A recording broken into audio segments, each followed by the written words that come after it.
Hi, it's Carrie and Sydney, and we're Laughing Glass Cocktails, Cocktail of the Week. Woo-hoo. Subscribe to our YouTube channel. Oh, yes, do that. So I am making you a Pomtastic cocktail.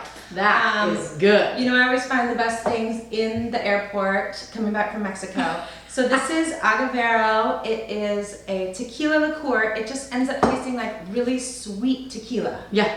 So cool. And it'll I'm be so excited to perfect try. with the pomegranate because the pom is not too sweet. It's a little tart, and you don't really taste much tequila in this product. So it's gonna be perfect. So I'm just in a cocktail shaker with ice. I'm gonna do 4 ounces of the Laughing Glass Pomegranate Margarita, and it's just 2 to 1. So I'm gonna add 2 ounces of this sweet tequila liqueur.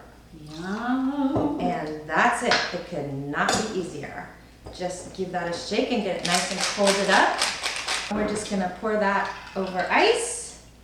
Oh, it's very nice looking. I know. Very And pretty. then I'm just adding a little orange Nice.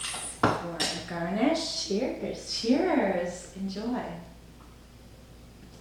Oh, that's lovely. Isn't that Yeah, nice? it's really good. You guys are going to enjoy this one. So simple too. I like it. Yeah. Cheers. Cheers.